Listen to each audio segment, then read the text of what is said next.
నమస్కారం. నేను డాక్టర్ మీనాక్షి ఆదిరాజు.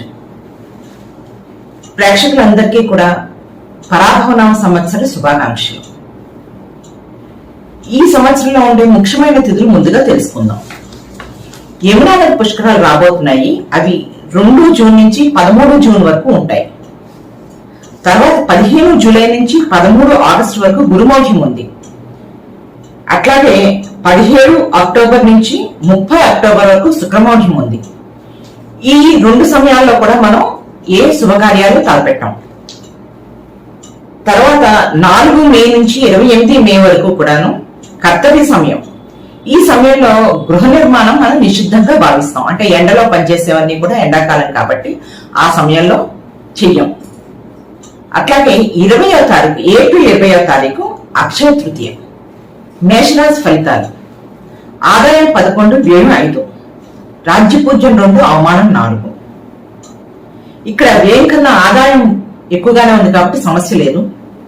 తప్పితే అవమానం ఎక్కువగా ఉంది రాజ్యపూజ్యం కన్నా.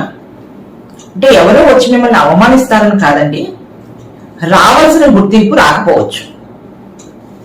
ఇక డిసెంబర్ వరకు రాహు లాభంలో శుభుడు, సుఖ సంతోషాలు ఇస్తాడు, ధనార్జన బాగుంటుంది, భోగాలు అనుభవిస్తారు, ఇదంతా బాగుంటుంది. తప్పితే ఏనాటి శని ప్రభావం చేత పనులు స్లో అయ్యి కొద్దిగా స్ట్రెస్ ఎక్కువ ఫీల్ అవ్వచ్చు.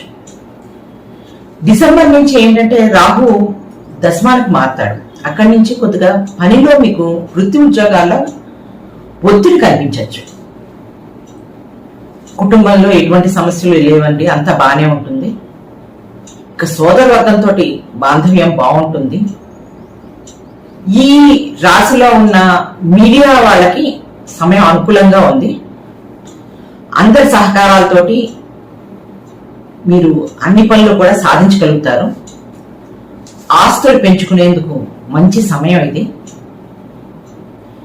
ఇక ఆలోచనలు ఎక్కువగా ఉండొచ్చు, అధికంగా ఉండి అనేక ఆలోచనలతోటి సతమతం అయ్యే అవకాశం ఉంది. కాబట్టి వాటిని నియంత్రించుకునే ప్రయత్నం మాత్రం తప్పకుండా చేయండి.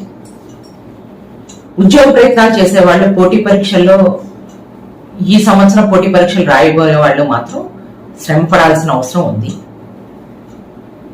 ఇక పార్ట్నర్షిప్ బిజినెస్ లో ఉన్న వాళ్ళకి అన్ని విధాలుగా బాగుంది. ఆరోగ్యం బాగుంది. పై చదువులు చదివే విద్యార్థులకి ఫోకస్ బాగా కుదురుతుంది, వాళ్ళు చదువుకోగలుగుతారు, ఎటువంటి సమస్యలు లేవు.